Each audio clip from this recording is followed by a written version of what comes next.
I sorry, I had an issue getting in to the Zoom, which I don't quite understand what happened, but um,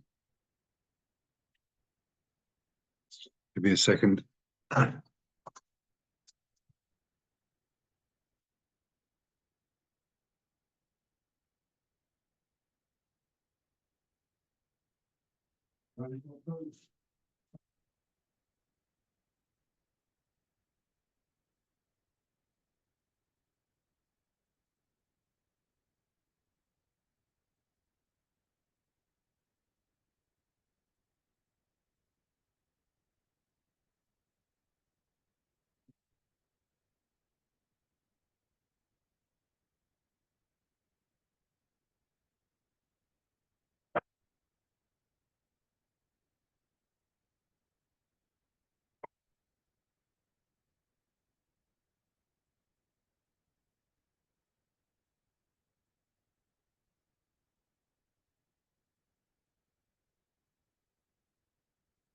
Okay,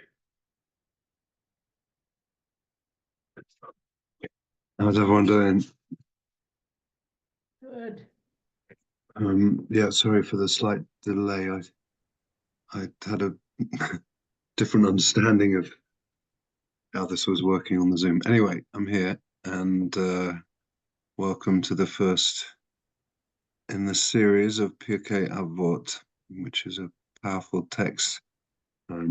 As you probably all know, it is traditional to study this text on the Shabbat afternoon of every Shabbat between Pesach and Shavuot, and it culminates with the very powerful kind of notion of preparing ourselves to receive Torah, which is what Shavuot is all about. Um, Nominally, I think we go chapter by chapter, and so we're going to look at some, not all of chapter one of Pirkei Avot, and just to put a little bit into its context, Avot is part of the Mishnah, but very unlike any other tractate of Mishnah. In fact, um, if you I'm going to bring something up on the screen to show you.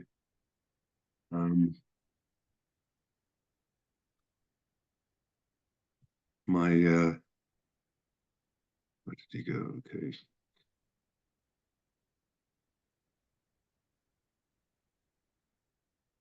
If you go to the Safaria page that has the whole kind of Jewish library in it,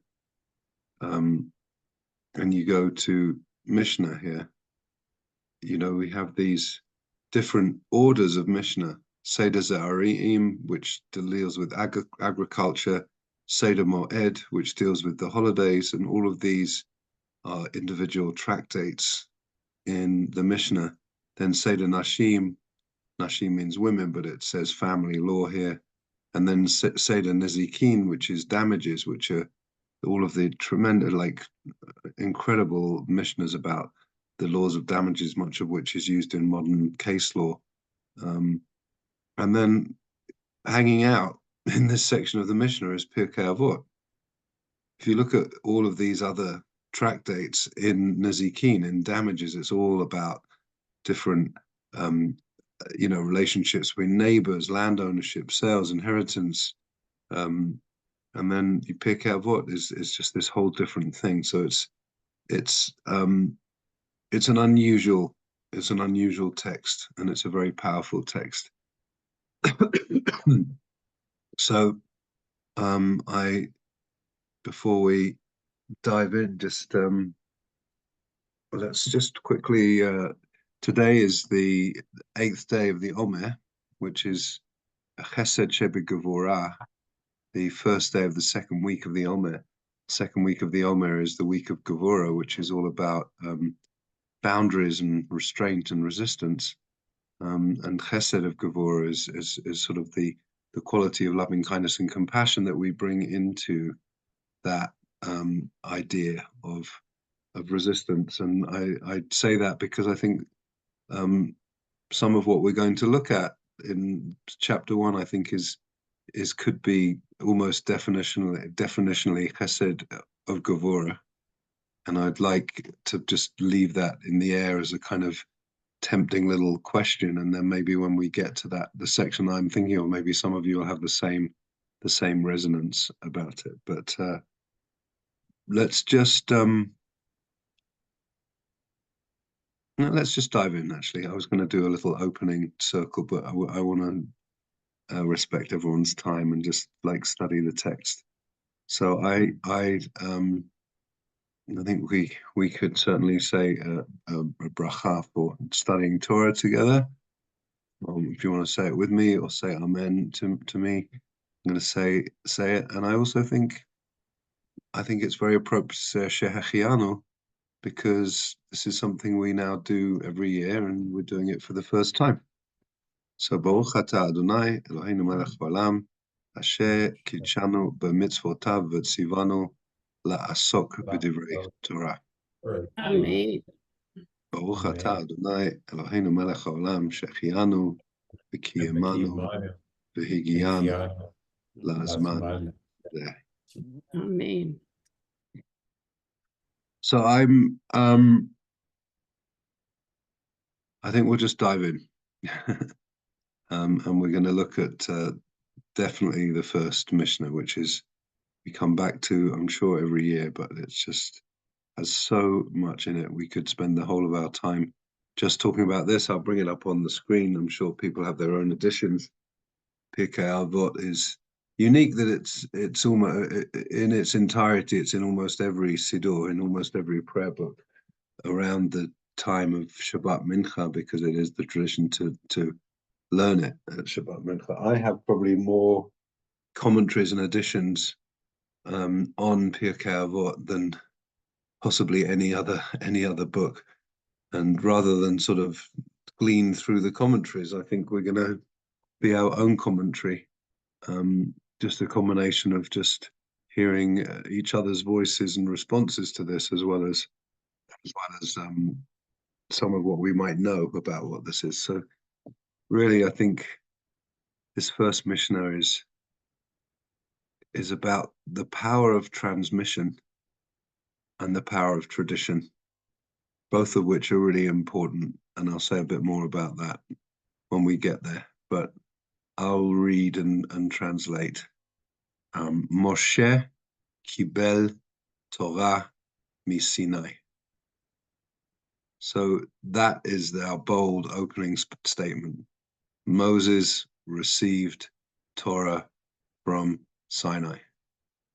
Those 4 words are pretty loaded, even though we think perhaps we know what that means, and we think of the story Exodus 19:20 about that moment. But what does it mean? Let's just pause even there. Like, what does that mean? Moshe received Torah from Sinai.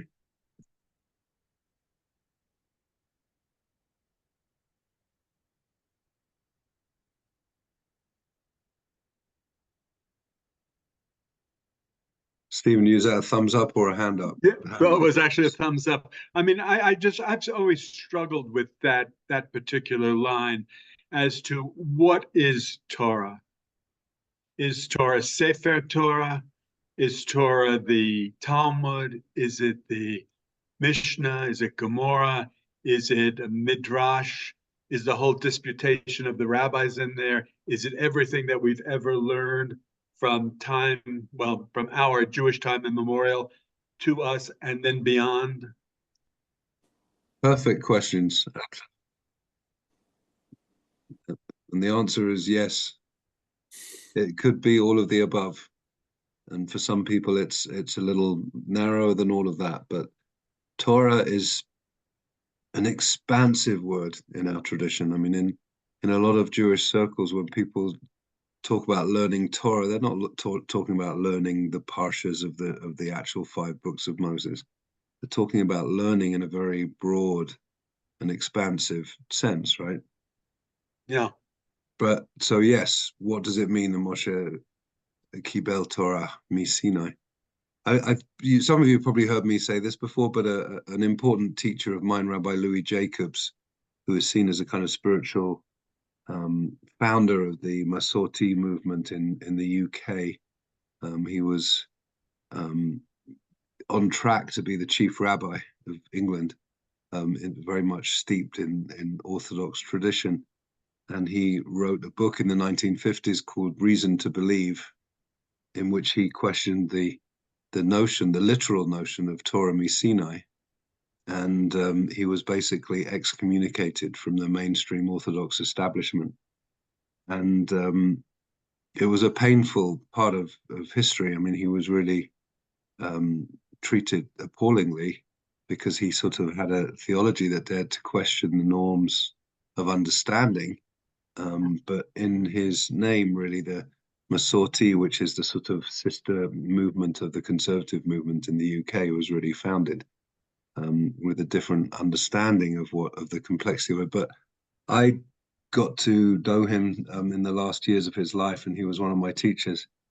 And I heard him say a number of times, you know, he said that the phrase Torah mi Sinai, Torah from Sinai. Actually, no, I think he would say it, Torah min hashamayim, Torah from heaven, which is kind of the same thing. He would say, what do those three words mean? First, we have to know what we're talking about when we talk about Torah. Next, we have to know what we're talking about when we talk about Shemayim, about heaven. But most importantly, we have to know what we mean when we say min, that little word from. What does it mean from, you know? And he always said it with this sort of cheeky, Ron, you'll appreciate this as an Englishman. He had this very interesting kind of Manchester accent. He was, you know, in yeshiva up north, and he had a sort of northern accent, and he would say it he was a most brilliant guy, but he would say it in this very cheeky way. So it's like it's an age-old question, like what does it mean to receive Torah from Sinai? Does anyone else have any thoughts about it? I have one more thing to say before we move on.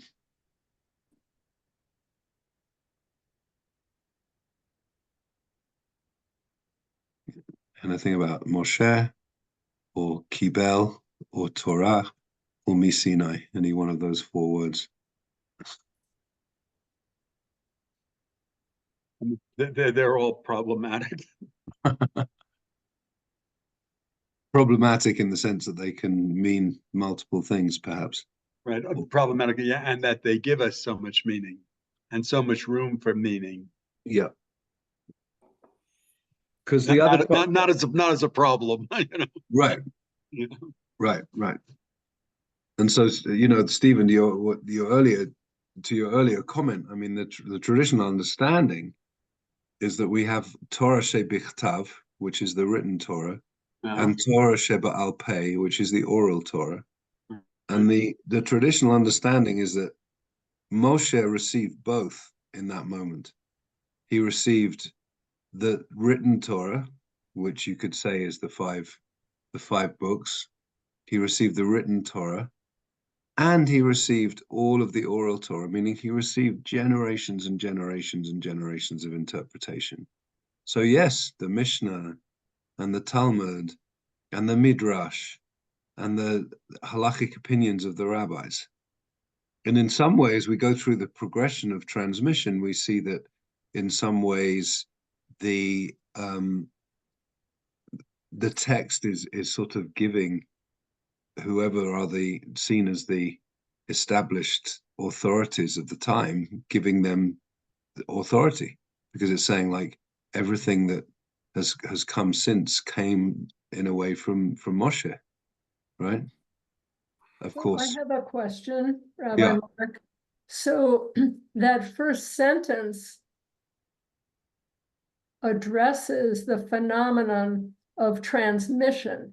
And clearly there's a transmission, there's a line of transmission. And so with what you're saying, it raises the question, well, what of these levels was actually passed from Moses to Joshua to the elders to the prophets?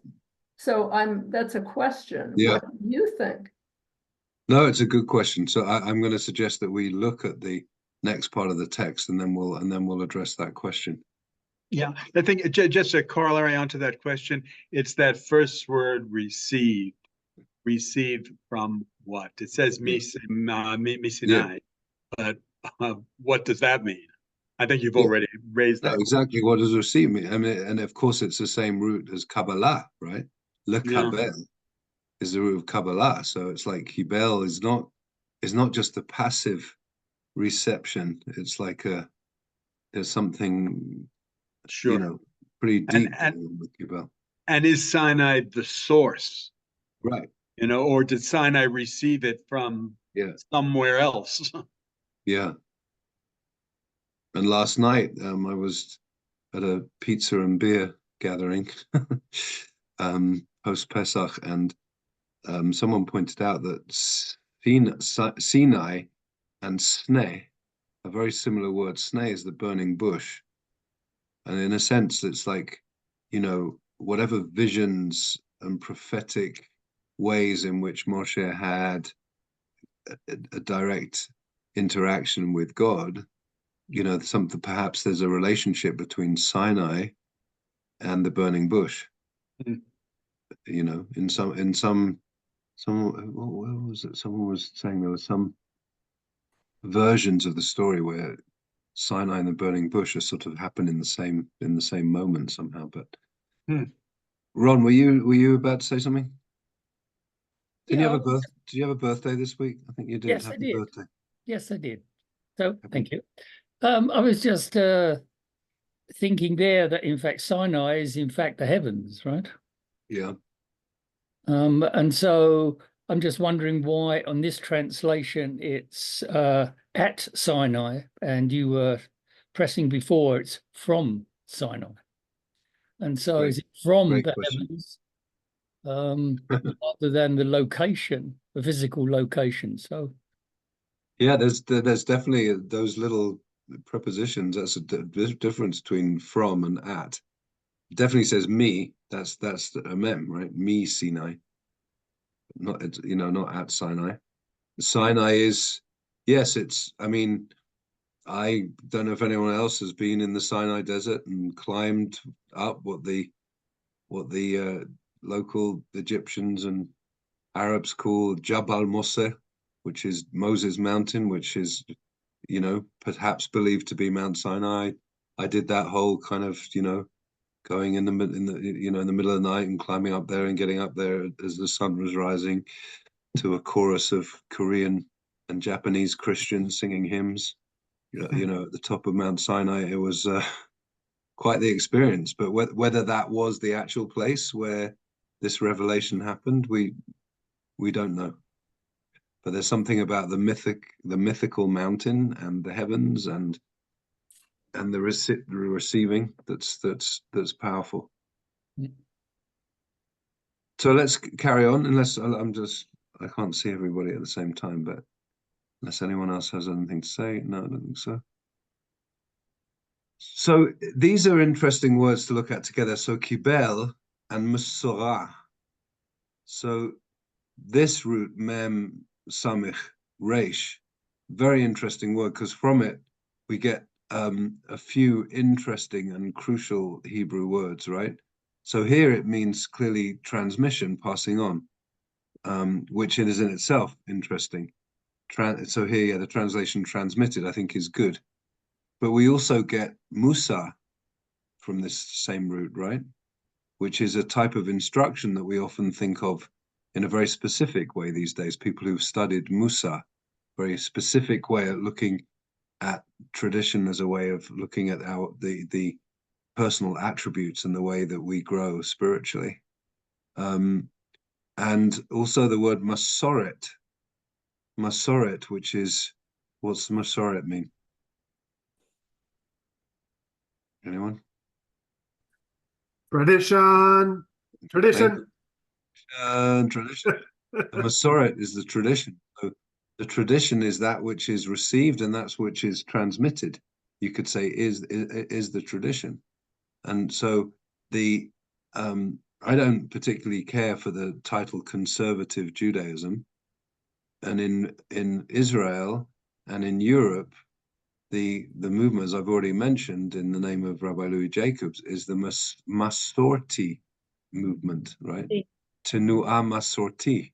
So the Masorti movement is this idea that even though there are ways in which, like the conservative movement, where some contemporary ideas and some modern interpretations, there's this idea that we're somehow honoring the tradition, which you could say is honoring this chain of transmission. So Musorah. So Musara. So Moshe transmitted it, just for the nice Hebrew grammar, that mapik. Hey is like a suffix with a direct object in it. So that the ha is the Torah. So transmitted it lehoshua, to Yehoshua, lehoshua vihoshua lezekanim, uzekanim leneviim, neviim masaruha laanshe Knesset Hagadola. So that's the chain of tradition that we see. And of course, Joshua is, in the Torah is chosen as a Ruach Elohim, as a man of spirit who is going to be able to take the leadership from Moshe when he's been told he's not going to be the one who's going to take the people into Eretz Yisrael, and Yehoshua is the one who takes them into Eretz Yisrael. So he is the next leader. But it's interesting that it stops then going to individuals and it goes to groups. There's only, Moshe to Joshua, and then boom, we're off to the races, right? So there's a Kenim, the elders. Who are the elders? It's not the same elders that Moshe was consulting with way back. I mean, who are the elders? Are they the elders of the tribes? Are they just the spiritual elders who kind of had a certain amount of wisdom? Are they the forerunners to rabbis before there were rabbis? Not clear who they are. And the Nevi'im, interestingly, I mean, the Nevi'im, we think of the Nevi'im as being, the big, Isaiah and Ezekiel and Amos and all of those guys, right? Are we talking about those people? Are we talking about people who were somehow, gifted with prophecy? If this is about a chain of tradition and about the way in which we honor tradition, the ways in which we kind of respect the integrity of the tradition and the way it's transmitted, some of the prophets were totally radical. They were antinomian. They rejected aspects of halakha. They railed against keeping tradition for the sake of keeping tradition. The famous Haftarah that we read on Yom Kippur, where Isaiah says, this isn't what I want, fasting and prayer, like when you're ignoring the hungry people in the street. So there's ways in which that balance of power from the elders to the prophets is also pretty interesting. And then the last group in this chain, the Anshe Knesset Hagadolah, the men of the Great Assembly, or the Great Synagogue, is another complex idea, because scholars don't really know who, was this the Sanhedrin? Was this some, this idea that there was some kind of gathering of people? And if we look, one of the things that is pretty cool about Sefaria is that you can click on a text and then you can look at commentaries. And if we look at like the Bartanura, who's a very famous commentator, when he says the men of the Great Assembly, he says there were 120 elders, including Zerubbabel, Serariah, Re'aliah, Mordechai, Bilshan, who in the days of Ezra are the ones who emigrated from the diaspora in the period of the Second Temple, including among were Haggai, Zechariah, Malachi. So these are actually some of the prophets that we think of as prophets, right? They were called the Great Assembly since they restored the crown to its original splendor. That's a quote from the Talmud. For Moses said, the great, mighty, and awesome God. Jeremiah and Daniel came, but did not say mighty and awesome, but they restored it as in the beginning, since they indeed stated both his might and his awesomeness. But that's, that's one commentary on this. If you look at more like scholarly commentaries, there's like they don't really, there's no real knowing who these people were. But what we do know is that whoever they were the generation before the rabbis came. Because after this, you go to the next level of transmission, which is really about the rabbis, including Hillel and Shammai, who we'll look at in a moment. Yes, Valerie? What we do know is that it worked because we're still here studying together. Absolutely. Beautiful. Yeah, there was something about the power of this over thousands of years that has the fact that we're still studying these texts. Yes, Dan? Yeah, so one of the things that is interesting here is that the word, the transmission, that word is used twice, even though we have this whole list of transmission. So we have it used between Moses and Yehoshua and Joshua, and then we have it used between the Nevi'im, and then the elders. And so, my understanding. The Nevi'im and the Anshe Knesset Gedolah. Right. At least, my understanding of that was just that sort of that word is used in those places because it represented, there was a big sort of gap between, Moses and Joshua, and the same with the Nevi'im down to the Knesset Hagadolah. So, but that's, you would think it would have just been used maybe once and then not at all after that, or each time on the transmission. So I think there needs to be some meaning to that. I think that's great, Dan. And I think the meaning is that everything that comes from now till the end of Pirkei Avot is really seen as sprouting from the Anshe Knesset Hagadolah. Because it's like then we're starting the specific teachings, right? We go straight into that. So we talked about the transmission and the tradition of the transmission, but then we say, Hem amru shlosha devarim. They used to say three things. So who is the they? We assume the they is the Anshe Knesset Hagadolah. I don't think the they is all of the above, but maybe it's not clear, right? But let's assume that the three things that they said, and then I think let's look closely at the three things that they said and what that says about, when I learned Mishnah in Yeshiva, there was this idea that you look at the Reisha, which is the first half of the Mishnah, and the Sefer, which is the second half of the Mishnah, and you look at the relationship between them.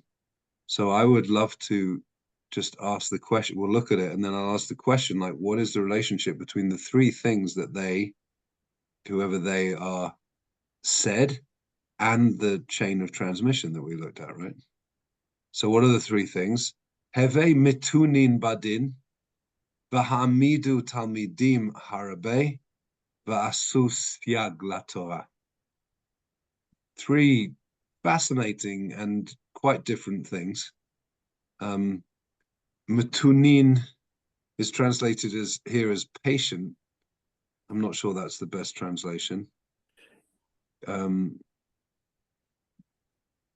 See some more. No definitions found. Okay. If you haven't used Safari, it's such a fabulous tool for delving into text in all kinds of ways. Mitunin. Go slow. Say again. Go slow. Yeah. Yeah. So patience is don't rush into that. Yeah, I think often you see it translated as be deliberate. Yeah, be deliberate, be patient, be patient, exactly. vadin, in any kind of way in which you're looking at the administration of justice, right? Because remember, we're talking about the sort of rabbis before there were rabbis, and the idea that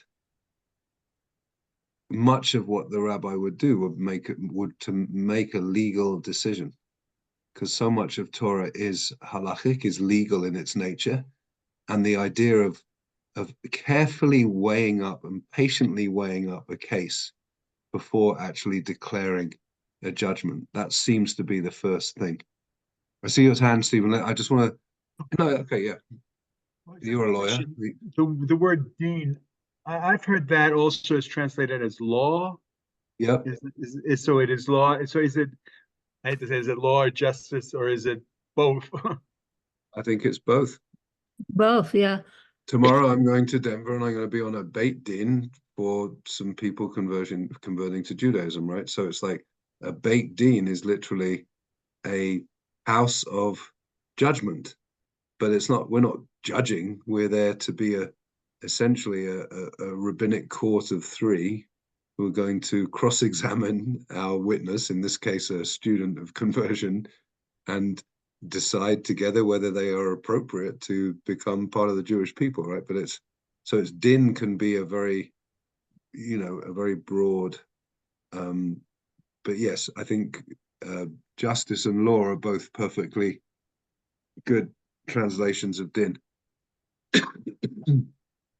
So it's interesting, isn't it, that the first thing that these people said is about the administration of justice, or the administration, assuming that the court of soon-to-be rabbis or religious courts had that kind of power, and that it was not something that should be taken lightly. And then it says v'hamidu talmidim harbe, like ha'amidu from the root ayin mem dalid, which la'amod is to stand up, but here in its causative form, it's about causing to stand up. So it's not just raising, but it's like, in your role as a teacher, make sure that you cause many students to stand up, so that there's always next year. And like Valerie said, we're still here. So to always make sure that the next generation is in place, that they're learning scrupulously like you're learning, and that they will be able to take over when you retire, kind of thing. It's powerful. These are powerful three things. And then the third one, which is kind of what I had in my mind earlier when I made an enigmatic statement about the Sphira, but there's something about this notion of va'asu, make a fence for the Torah. I think there's different ways that we can understand this, but the idea of make a fence for the Torah, how do people understand make a fence for the Torah?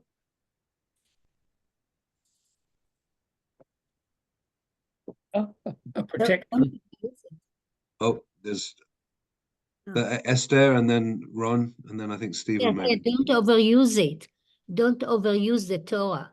I mean, it could be siag. Siag is more like, it's not exactly fence. It's more like, be careful. There is a limit how much you can take out of it. Okay. What were you going to say, Ron? To me, it's quite literal. It's a protection. Yeah. And you have to be very cautious as you begin your interpretations, and not abuse what is there. So you have to protect it. Okay. Stephen, were you going to add something? Yeah, I mean, I agree with what's been said. That's my understanding of it. But I've always the word fence is where I get hung up. But I'm gathering fence is the Hebrew, the sayag, is not a fence as we know it in English. In English, a fence keeps in and keeps out. And when I look at it as the English of the fence, is that does the fence get so high that people are kept out as well? Oh, Oh, that's interesting. interesting. Let's see what the dictionary says here. Says sieg, sug.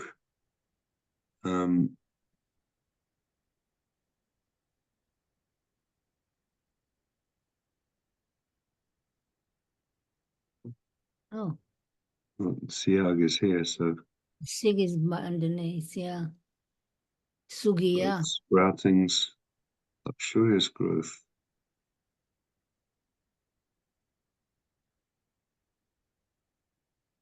While you It- search, I Here's was well, here's the translate the fence or hedge.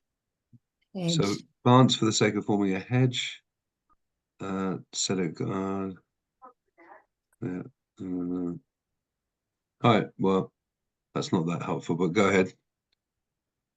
I was going to say earlier about Havur matun bedin metunim. Usually, like I wouldn't say patient, but more like gentle or moderate. So maybe it's not just about being deliberate, but also being I don't know, not too extreme in it, you know. Passionate. Yeah, not too passionate. More yeah, just being Oh, gentle and mellow and Yeah. you know, be easy. moderate. Yeah. So uh,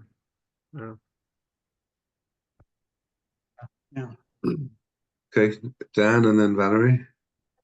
So, I don't know if this is a traditional understanding or not, but that last transmission goes from the prophets to the Anshe Knesset. And the prophets were so we're going over time. I mean, this is going through time. The prophets were the last grouping to have direct communication with God, to be able to have some interpretation of laws from God. Yeah. And then after that, it stops. And so, these three things sort of make sense in the way of, now we're left on our own, that it's sort of up to us to provide interpretation of Torah and of law. And so, so they say, well, we need to be patient. We need to take our time doing this, because now the responsibility is completely on us, and we're not going to get any guidance. We should raise a lot of students and disciples, because we don't want to have one or two people deciding what is meant by Torah. That we need a lot of people in on this. We need a lot of smart people to help us, and make a fence. Is this is sort of what people have said of protecting, like, let's not get too far astray from in our interpretations of this. Let's sort of put a fence around it. Great. I mean, before Valerie and Steve, I just some of the traditional understandings of the Siag la Torah, the fence for the Torah, is to sort of a series of laws that are in themselves not like, I mean, a fence around the Torah could be some of the laws that are created around Shabbat, things that are not in themselves violations, but come so close to a violation that you make them a prohibition on their own, so that you're not going to. So it's like an extra level of protection for the Torah. That's some of the way, like I mean, there's a whole category of things in the traditional Shabbat observance called Shavut, which is like, let's say writing is traditionally one of the prohibited forms of labor on Shabbat. So, therefore, like, you can't actually touch a pen, even though touching a pen is not, but touching the pen may lead to you writing. And so there's this way in which the rabbinic tradition has created these laws to protect the laws, if that makes sense. I think that's one of the ways that I've understood the Siag la Torah. Valerie? Yeah, I was looking at similar to what Daniel had said. you have these different personalities in different times. So you have Moshe with, you know, real close to God, had a harder time with people. You have Joshua, who was able to be the man of the hour, to be able to go into battle, but was devoted to Moshe, was taking things in, and the people evidently looked at him as a very authentic leader and somebody they could relate to. And then it gets more diffuse. And I think that that helps us have more possibilities, because we don't know what's going to work, and the times change, and yet we want to balance the tradition. So you have this glimpse of history trying to deal with the infinite and the eternal. Beautiful. I like that. The infinite and the eternal, a glimpse of history dealing with the infinite and the eternal. Yeah. You could put that in one of your poems. Stephen? Yeah, I was just thinking of the word metunim, and like in a plain meaning of it, and just, on a very surface level, could that metunim be, these are three things: be deliberate in the administration of justice, because one has to be deliberate in that administration. Yeah, absolutely. That it's often translated like that, I think. Okay. If you look, I mean, people probably have different translations open, I would imagine, and this translation I just opened said be cautious in judgment. Right. But I've definitely seen it translated as deliberate. Does anyone have other translations open? They have a different translation? No. Oh, I can't get into the word. I can't get into the Yeah, mine says deliberate. Yours does say Deliberate. deliberate. Yeah, mine Deliberate. says deliberate. Yeah. I think that's a very common translation of it. Yeah, that's what the art scroll says as well. Yeah. but that's Oh, that's a if it's in very the art scroll, it must be right. yeah, but that's a plain reading. It's not, Yeah. Yeah. I mean, maybe it means be mindful. I mean, it's a lot of these words are expansive. So I was gonna move us along to just look at the second Mishnah, and then I wanted to jump right ahead to Mishnah 12. But so this, of course, is now the first time we have someone named since Joshua, right? So when Moshe, Joshua, the elders, the prophets, and the men of the great assembly, but now we have this notion that Shimon HaTzadik, Shimon, the righteous one, was Mi Yisharei Knesset HaGadolah, was one of the remnants, one of the remaining people, one of the last standing of this Knesset HaGadolah, whatever it was. And so interesting that you know, how many generations does that represent? How many different teachers does that represent? The fact that we're taking one of the last of that generation. And then we're going in a very different direction in a way. We're not talking about being careful and protective, because all of those three, I mean, being careful, protective, conscious, mindful about what this inherited tradition of Torah is. So be deliberate or cautious or mindful in its judgments. Make sure you have good, upstanding students to continue the tradition and build and make a fence around the Torah. All ways in which we've got this mighty possession that we've received, and how do we protect it? But now we're going into a whole different, the whole world of which is really most of the rest of Pirkei Avot, which is much more kind of spiritual wisdom type teachings.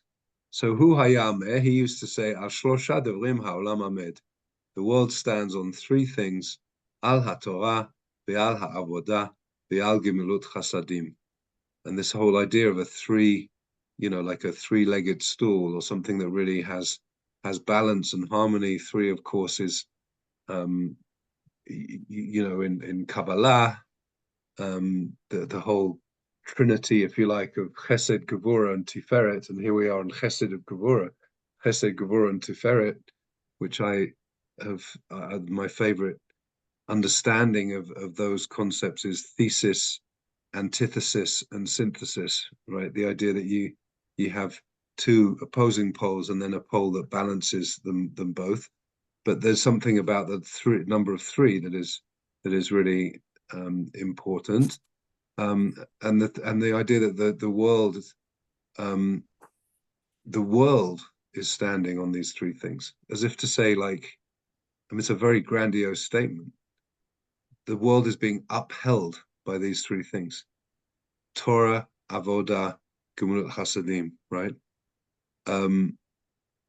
I don't like this translation, even though Josh Kalp, who translated, is actually a friend of mine, who's one of my teachers in Jerusalem. But I would expand the translations and say Torah is the world of study and inquiry and curiosity and learning, and Avodah is our spiritual practices. Here it says temple service, but Avodah is our spiritual work. It's our life of prayer. It's the services. And Gemilut Chasadim is our life of social responsibility, of the ways in which we practice kindness to one another and create society. So in a sense, you've got the world of intellectual inquiry, the world of spirit, and the world of social justice, or the world of just being kind, all coming together as these three pillars that hold the world up. It always reminds me of the High Holiday liturgy, right? The Teshuvah, Tefillah, Tzedakah, Marvim, Roah, Gezerah, which is this idea that Teshuvah, our inner work, Tefillah, our prayer life, and Tzedakah, the way we are in community, somehow can help us transcend the bitterness of the decree that is going to be cast in any given year, right? So anyone else have any thoughts about Shimon HaTzadik's teaching? And of course, this has been made so famous by a song, right? Al Shlosha Devarim, Al Shlosha Devarim, Al Shlosha Devarim, Ha'olam Amen, Al HaTorah, Al Avodah, Ve'al Gemilut Chasadim. It's it's become very strongly into our collective imagination. So anyone have any thoughts about those three? It is very different, isn't it, to the immediately preceding? We're no longer in a kind of legal world, really. We're much more in a theoretical or philosophical or theological kind of world. Well, this gives us some insight into the transmission. If he is the last of the great, he's transmitting. These are three things he is transmitting. Exactly. So the fact that, as I said, this is the first named person since Joshua, and that this is the vestige. So whatever else, it's as if to say whatever else was taught within this Knesset Hagadolah, this great assembly, whatever else was taught, this is what remains, and this is what's important, right? Yeah, very powerful. I have a question. Yeah. Who is that? Ruth. Ruth. Hi, Ruth. Hi. I have an awful cold, sinus cold. Oh, I'm sorry. So sorry about that. Yeah. Can the acts of piety be broadened beyond kindness? Yes. Like doing more than that, just living right? Absolutely. Right thing. In fact, the Talmud lists the kinds of things that Gemilut Chasadim can be visiting the sick. It can be helping with a funeral. It can be helping a bride who doesn't have a dowry get married. It can be honoring your parents. It can be helping bring peace between people who are in conflict. I mean, there are all kinds of examples of what Gilmut Chasadim can mean. I mean, Chasadim is usually understood, to be loving kindness or compassion, and Gimilut are the sort of acts that bring us to kindness and compassion, but they're understood to be a whole range of acts. So yes, definitely. Are we, is this supposed to be just a tight hour? Are we supposed to finish at 8? I don't remember. I don't know. I mean, I think last year, I think we went till 8:30, but it's your call. Okay. It's Well, billed 7 to 8. Yeah. Okay. Billed. Well, I'm if people really need to glow, I wanted to do a few more. So I really want us to get to, because I just love studying about Hillel and Shammai. So you get all of this, the chain of tradition continues, and now from now on, everyone is named, right? So we have, we go from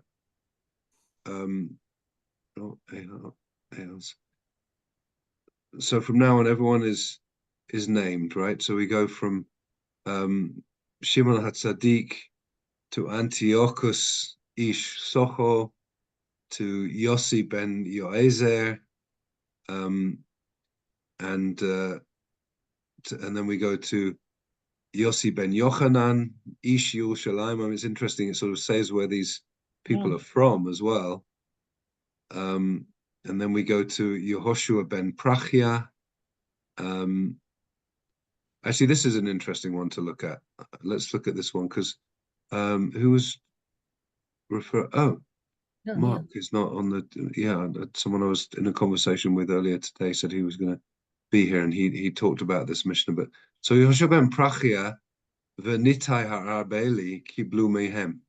So again, we've got this constant transmission from the generation. So they received from these guys, Yossi ben Yochanan Ish Yerushalayim,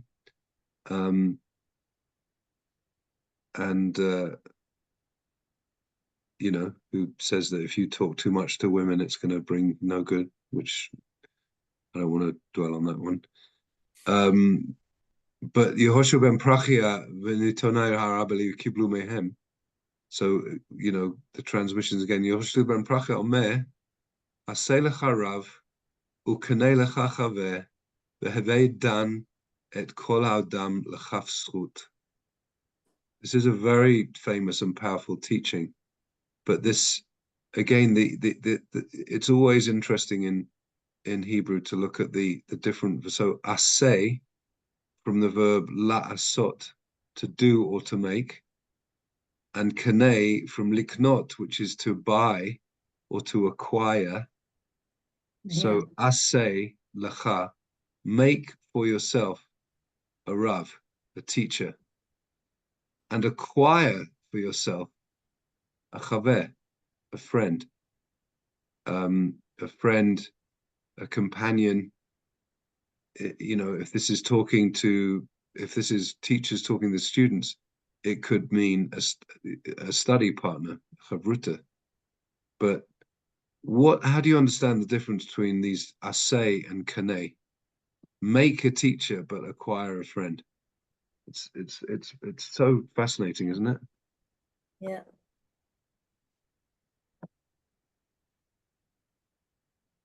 Chaver is something you trying to know, like for, you say aseh lecha rav, you make yourself like a rabbi, like someone who's teaching.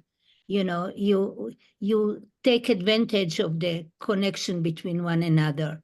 Ukne, it means you have to require a friend, because you always have to have a friend to do that. Interesting. Yeah. I just have to say, I love studying the Pirkei Avot, Yeah. but the more I study it, the more expansive it gets and the Yes, more exactly. elusive it becomes.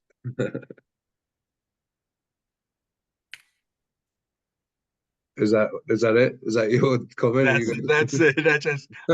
I'm just always overwhelmed by the wisdom and the brilliance of it. I mean, Yeah. I just want to know if me too, by the way. And right now I'm just fascinated by this relationship. And it's not, I mean, obviously this is a text I've seen before, but like, make for yourself a rabbi and acquire for yourself a friend. Because they're obviously very different paradigms of relationship. The relationship you have with a teacher and the relationship you have with a friend are very different. But like, you could argue that the verb should be reversed. Acquire. Find a teacher, acquire a teacher, buy a teacher, pay a teacher to teach you, or have a transactional relationship with a teacher. You don't want a transactional relationship with your friends. You want to have an equal relationship with your friend, a peer relationship with your friends. And so asay seems to be, unless I'm missing something in the Hebrew, la'asot, to make. But you're making someone. I mean, sometimes this is taught as being about like how do we differentiate those levels of relationship, So the translation that we have is accept a teacher upon yourself, which is a passive, humbling kind of thing to do. Whereas acquire a friend for yourself, acquire a friend, as opposed to accepting a teacher. A friend is something that you do. It's not a passive thing, it's an active thing. And you're kind of in charge of that. Whereas when you accept a teacher, you're the lower person.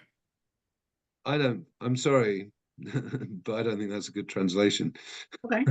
I can say that to you because I think you probably didn't translate it yourself. No, I'd ask Rob. Because I think neither of the passive. I think they're both active. Asay and kane. I think they're both active, but they're different actions. Different actions, exactly. Appoint feels formal to me. Yeah. Is that what it says here? Appoint, yeah. There's a point. Yeah. And if you take the last sentence, והווה דן את כל האדם לכף זכות, you don't judge anybody. Yeah. You don't judge the other. And we see different versions of this throughout Pirkei Avot. So it says, Heve Dan, again, like din and dan, it's about judgment. It's the assumption that many of these texts are talking to people who are studying law and going to be practicing law in a religious sense. And so Heve Dan, be very deliberate again, but not deliberate in judging people as guilty, but always, this is an image of the scales, of course. Yeah. The kafsut is like the side of merit, like always assume the best of everybody. That has, in my opinion, that's made it into Anglo-American law, innocent until proven guilty. Yeah. Valerie? Yeah, I had taken a classical Hebrew course at Hebrew College many years ago, and we were studying Pirkei Avot, and the instructor was saying how he was able to use that last line very effectively when he was studying in Israel, and he gets on the bus and he's fumbling with change, and the bus driver's getting impatient with him. And so he recites that line. The bus driver laughs and just waves him on the bus. Yeah. Great. Nice.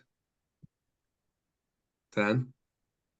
Yeah, I sort of, when you think of the difference between a teacher and a friend, I mean, especially this as a point, it's like this, learning the law. It's a formal kind of thing, whereas a friend is more of an emotional attachment, an emotional relationship.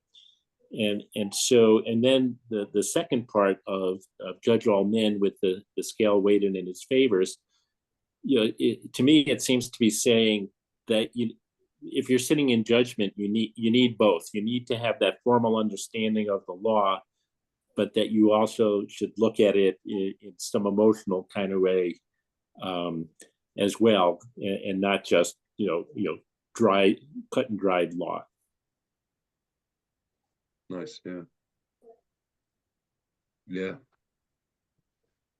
But I guess I'm struggling with because I agree with what you said about peer-friend relationships, but how Kane, to me, feels transactional.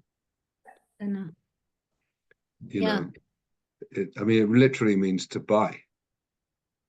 And even in law, and it's like, I say this to couples when I'm preparing them for marriage. If you really look at the evolution of the tradition of marriage in Judaism, it's like it says that a man essentially buys a woman through various means, through a document, through a ring, through whatever. But it's like, and that's the same word, a kinyan, which is from the same root, is like an acquisition, like something that you are buying, so it's.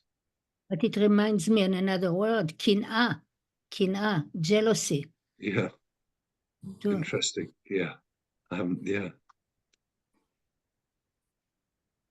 So maybe you have to be enthusiastic to have a friend. Yeah, wow, that's interesting. Steve, were you going to say something else? Just say like, you have to make a deliberate choice there when you are appointing somebody. So it's not just any teacher, is that you have to somehow, it's like you used the word active before. You have to make that choice. Yeah. And that it's not just anybody, but it's for yourself. Yeah. That's something that's just, as you would use, powerful. There's something powerful in that. You just don't, it's like when you're choosing your doctoral professor. You make a specific choice for a variety of reasons. And it seems like that's what they're telling you. Be deliberate, make the choice, think it through, don't run. I think so. And we might think about it in a different, that in some ways it's flipped on its head in our culture, where the teacher is looking to make students, but really it's the students who make the teacher. Right. The teacher's appointing the students for himself or herself, but it's really you who may have to make that appointment. Yeah. And it's, it's like where, seeing as I already mentioned that I'm going to be involved in some conversions tomorrow, it's like, there's this way in which, sometimes someone will come and see me and, want to talk about conversion. And I'm saying, well, meet with other rabbis. Like, you've got to find the rabbi who's the right rabbi for you. You don't just settle on me, and that's the same thing. I say lecharav, like, if you're a serious student, you have to find the teacher who's going to be able to meet you where you are. Yeah, I thought it was very, very interesting the way you use that parallel to acquire. Is like to buy and sell. Is that you can buy your companion, but you can also sell your companion. So it's not a companion. It's not necessarily a lifetime choice. Right. Also, for me, the last part is compassionate listening. When you listen to a story, you don't judge it for yourself. I could do something like that, but you listen to the story and you look at the zchut. The zchut is what he remembers, what he felt at that moment. So it's a communication between two people. It's not very easy to do that because we listen and we always give advice to anyone. But Yeah. we always give advice to one another all the time. But maybe this is, to me, lechav zchut, or do you listen in patiently and put your shoes in his shoes? So Yeah, definitely beautiful. Anne?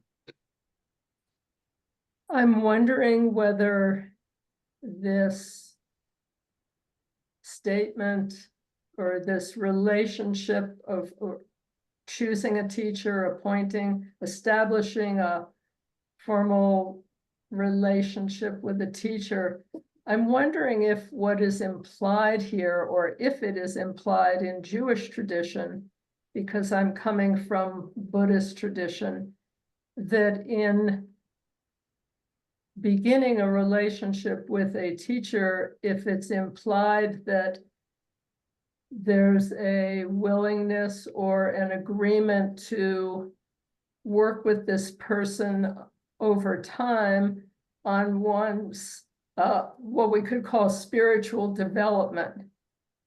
I guess I'm asking the question, what is implied in that, or expected or understood in that relationship? And earlier, when you were speaking, Rabbi Mark, you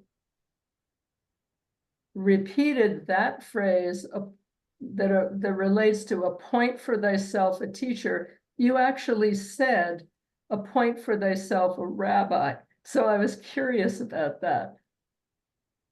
It's all the same question. Rav, Rav, which is the original word for a rabbi, means a teacher. Okay.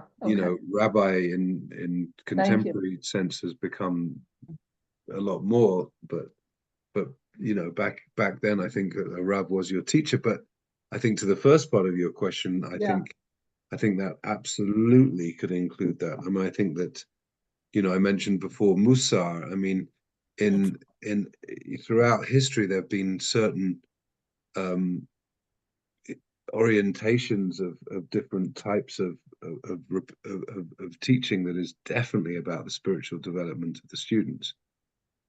I can't say with certainty that in this particular text, in its original use, it's talking about that, because because of what's preceded it. A lot of it is about the more legal aspects of teacher and student relationships.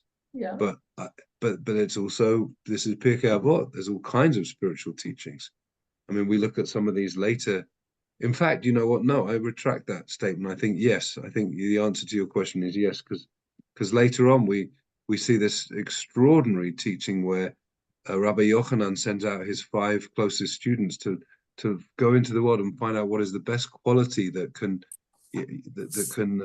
befit humanity, right? And one comes back and says a good eye, and one comes back and says a good neighbor, and one comes back and says a good heart, and one comes back and says someone who is able to predict the outcome of and the consequences of their actions, And in the end, he says, to my mind, what Rabbi Eliezer, I think it's Rabbi Eliezer ben Arach, who was the student who said, a lev tov, a good heart. He has the right answer, because if you have a good heart, all of the other things will follow. So, I mean, if that's not about spiritual and personal development of a teacher's interest in their students becoming good and spiritual people, then and that's right out of this text too. So then I think absolutely, I think there is this idea that you are in the sense making a teacher who is going to help you become the best student that you become, and the best person that you become, and ultimately the best teacher that you can become to future students. Yeah. Thank you. Thank you. Stephen? Yeah, a question. Getting back to transmission, if we look at transmission, and then we have all these chapters of the fathers. Sorry about the sexism there. All these chapters of the fathers. Can we say? Is it fair to say that this is part of what was transmitted? That all that follows. Yeah. Absolutely. Okay. Thank you. Thank you. Sarah, did you have your hand up earlier? Did you change your mind? Yeah. Yeah, yeah, I did. I gave up after a while. Sorry. I don't think that it's Be patient with your fellow inappropriate. students. I'm trying to not judge people. I think it's important to remember that this is a translation, and it's not just a joke to say something is lost in a translation. Dr. Culp has chosen the word appoint and chosen the word acquire. And there are nuances here that, as an English speaker with very limited knowledge of Hebrew, I can't be fully aware of. And I know that there are people who are more experienced, but it was funny to hear what Stephen said, because I felt that acquire for thyself was more of a choice than appoint. To me, appoint is what you referred to just a few minutes ago as being perhaps a more legal or formal relationship. Think of when we say we appoint a judge, we appoint someone to an office. And that's how I view this. But acquire really kind of muddies the water when it talks about a companion. I think that one of the nuances might very well be choose, implying from amongst a number. Choose people that you have met and find a friend, find a companion. And I guess the point I just want to make is it's a translation. It's not going to be 100% successful, which is, I guess, why we're meeting tonight at all. Because not all that clear. Yeah, and I don't think that Josh Culp he's actually now a rabbi doctor. He was a doctor because he's genuinely got a PhD, unlike me, who's getting a kind of fake PhD in a couple of weeks. But he's got an actual PhD, and then he just last year he got his smicha at Hadar with Hannah last June. So he's rabbi He was doctor. there when you were? Yes, yes. So he is Rabbi Dr. Joshua Culp, and he's I have enormous respect for him. So I wouldn't necessarily translate the words like that, but yes, you're right. He's making deliberate choices in those translations. So yeah. Dan and Valerie, I see you. Oh, you done? Yep. Nope. Because I've been building these things up, waiting. Okay, go ahead. Opening. I was reading about making a fence around the Torah, and I came up with a statement from, I'm not even sure, that basically said making a fence around the Torah is the center, but it's Jewish law and practices that are the fence. So many of us responded with protection of the Torah, and I heard that said a few times. This says it's Jewish law and practices that are the fence, and that defines the bounds of Jewish life and then preserves the core values and ethics within. And I thought that was kind of interesting. Yeah. That's the fence. I mean, you could argue that Jewish law and practices are the Torah too. I mean, it's an interesting distinction, because what is the Torah? You wouldn't think to protect that. Yeah. Yeah. So I'm thinking that the fence, that there's more to it. Yeah. Like to revisit that sometime. Yeah. Yeah, very good. Dan and then Valerie. It's like kitniyot. I'm glad there's a hole in the fence. Kitniyot is a great example of a fence around the Torah, by the way, seeing as we've just finished Pesach. Absolutely. Something that is absolutely not chametz, but because it could behave like chametz or be seen like chametz, that we don't. Yes, good point. But what I was going to say is that when we, where we started with the men of the Great Assembly, their admonition was to develop many disciples, to get disciples. Here we're seeing the opposite sort of. It's like the onus is on the student to acquire a teacher. And I just wonder whether, this is like generations later, and whether in some way that's meaningful. Maybe it was hard to get a teacher at this time, and then the onus was actually on the student to acquire a teacher. Yeah. Yeah, very possible. Good. Valerie? Yeah, on the acquire a companion, in the course I had taken, he was translating it, was giving context to it, where you're talking about your study companion. And what if the guy is a poor guy, really smart, but has to, works as a cobbler so he can put food on the Shabbos table, and he can't take time off without getting paid. And so then you should pay for your companion. Yeah. Yeah. I mean, could be. It's still hard for me to, It's you really know, as hard. I've said, to think of a chaver, which is definitely a peer and mutual relationship, as having.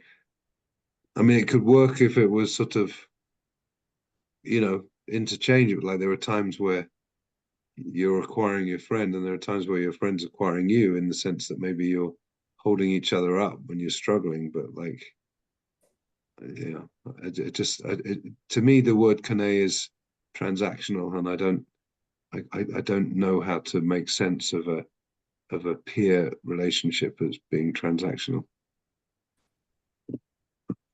But I'm aware of the time, and what I think I'm going to propose that we do. I wanted to look at the Hillel and Shammai teachings, but I'll just sort of reference them a little bit, because obviously Hillel and Shammai are the most famous pair of rabbis, and it says Hillel and Shammai kiblu mehem. So again, kiblu mehem. This transmission goes on throughout the whole of Pirkei Avot. So this pair received from them, and Hillel used to say, "Havei mitamadav shel Aaron," be like the students of Aaron, ohev shalom v'rodef shalom, ohev et abriyot u'mir korban laTorah. A beautiful teaching, Havei, be like the students of Aaron, love peace and chase after peace, love all. Really, briot is all creatures, but it's often understood to be all humanity. Humility. And mikoravan la Torah, and bring them close to the Torah. And then he also said, of course, probably the most famous teaching of all Pirkei Avot, im ein ani li mi li, u'she'ani la'atzmi ma ani ve'im lo achshav matai. So if I'm not for myself, who is for me? But if I'm myself only, what am I? And if not now, when? Which we're not going to talk about at all. But just so you get a sense of the difference between Hillel and Shammai. So Hillel has got these two very beautiful, expansive teachings about the nature of humanity, and about the urgency of showing up, you could say. And then Shammai, Omer, Aseh Torah kever, make your Torah study fixed, a fixed practice, which is, very different. And we know that Hillel and Shammai had very different outlooks on the world, and yet they're seen as this very important pairing. But then, he says, Emor ma'at v'aseh harbe, say little and do a lot. Hevei mekabel et kol adam b'sever panim yafot, and be receptive to all human beings with a beautiful face, a warm countenance that can embrace people. So even though Shammai is on the one hand saying, something that feels strict a little bit, he's also saying this very powerful. Excellent. So in those three also teachings, you get a really good sense of Hillel and Shammai. I mean, just interesting because we spent a lot of time talking about the other thing. Rabban Gamliel, Haya Omer Aselecha Rav, the same phrase, Vehistalek min hasafek, Ba'al Tarbei Laser Omadot. So make yourself a teacher, histal cake, like remove yourself from doubt, and don't be random or estimate your la aser, your tithing. And so here it seems like the acquiring of a teacher is someone who's going to really help you be really careful in your judgment. So it's a very different idea of a teacher in that sense, which I think is also interesting. I'm moving on fast because I want to respect our time, but if you want to chip in with any of this, because what I really wanted to do, I always think it's good when you're learning a chapter, like not to even attempt to learn the whole chapter, but at least to look at the end, because I think sometimes the way these chapters are split up is really important. The very last Mishnah from Shimon ben Gamliel, well, the last two, because Shimon Beno Omer, this is very famous teaching too. Kol yomai gadalti v'na hachamim. All of my days I grew up among the sages. V'lo matzati laguf tov ela shtika.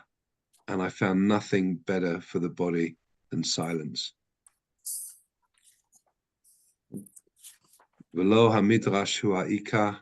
And study is not the most important thing, ela ha'ma'aseh, but rather deeds. V'chol ha'ma'bei devarim mevichet. And anyone who uses too many words is going to bring sin. Because eventually, I think the implication is, if we keep talking, eventually what we're going to be saying is going to trash someone else, and it's going to da-da-da-da-da-da, and it's like, so very powerful, this constant distinction that we have in Pirkei Avot between action and words, silence and words. And then the final statement in the chapter is Rabban Shimon ben Gamliel Omer, Rabbi Shimon the son of Gamliel says, Al Shloshad Rim Halam Amed. So the same phrase exactly, the world stands on three things, but three different things to Shimon HaTzadik. Interesting, they're both called Rabbi Shimon, right? It was Rabbi Shimon HaTzadik who said Al HaTorah Al HaVodah Al Gemurot Chasadim. And Shimon ben Gamliel says Al Hadin Val HaEmet Val HaShalom. On justice, on truth, and on peace. And Shenema, and he brings a verse from the prophet Zechariah, Emet u'mishpat shalom shiftu b'sha'areichem. Execute the judgment of truth and peace in your gates. So I'll take that off the screen and just see if there's anybody wants to say anything before we close. But it's a powerful circular book, that we start with this extraordinary idea of transmission, and the fact that it is all traced back in some way that we can't really understand to Sinai, and the idea that everything that follows in a way comes from Sinai. And then we go through all of this transmission, some of which is groups of people, not named people. And then we have all of these named people who are learning from their teachers, and then the next generation, and they're all of these amazing statements of wisdom about action, about words, about how we show up, about how we greet other people, about the value of silence sometimes, and then ultimately about the closing, these three qualities of din, emet, and shalom, justice or judgment, truth and peace. Question is, which truth? Well, that is the question, isn't it? That's a great question. That is an incredibly poignant question in this moment that we are living in. Not the truth of the students at Columbia, in my view, but yeah, and as the Midrash says, truth is thrown to the ground. Yes, exactly.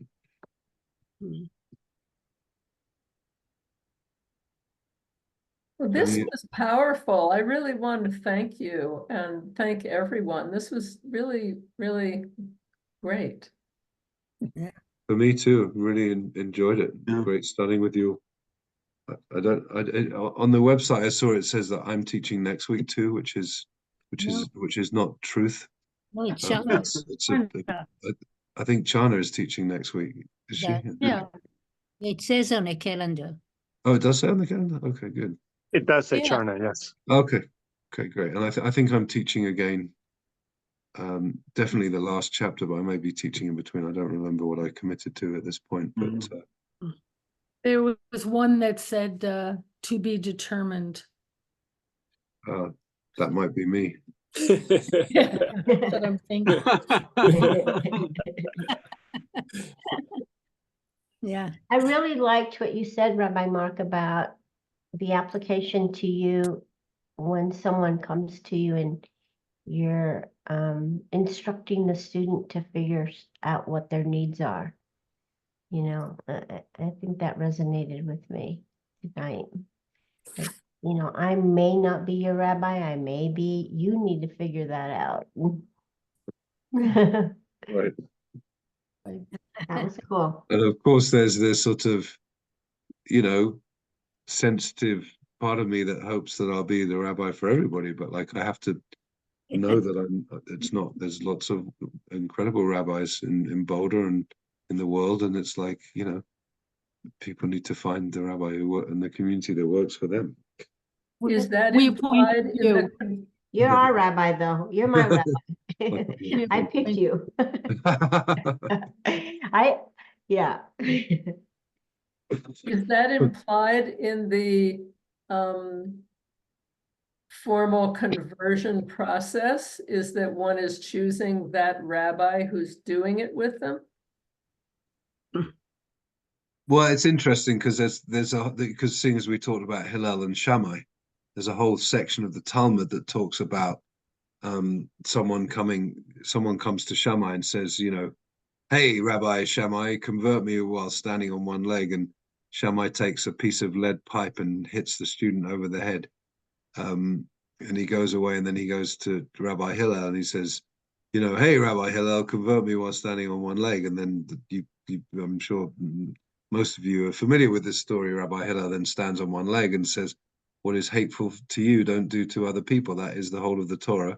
All the rest is just commentary. Now go and study it. And so that, but there's lots more stories in that same section in the Talmud, and what is derived from it is that traditionally a rabbi is supposed to throw a student out 3 times when they ask them to convert them, because they're supposed to be like a sense of real what's the word, like they really need it and want it. So like I don't literally throw people out, but I do when I have an initial conversation with someone about conversion. I say, you know, traditionally I'm supposed to throw you out 3 times. I'm not going to do that, but I'm going to say this. I don't want to see you again for at least a month, and I'm not going to chase you. And if you feel after this meeting that I'm the right rabbi for you, then get on my calendar and we'll talk again. You know, That's the challenge. yeah. You need to challenge. Yeah. And Yeah. get it. That makes sense. Yeah. Well, I think it's dark outside. We could count the Omer. It's Oh, yeah. going into the ninth It's day of the better Omer. to count the sheep. It's better to count sheep so that I could see you at the minyan in the morning. Good night, Okay. everybody. Thank you, Rabbi. Yeah. See you Met- all met- at the minyan yeah. tomorrow morning, 7 o'clock. Metsuyan, Rabbi. Metsuyan. Yeah. Thanks, everyone. Thanks so much. Right. Thank you. Laila tov. Bye. Bye. Bye, Laila tov. Toda rabba. Toda lachem.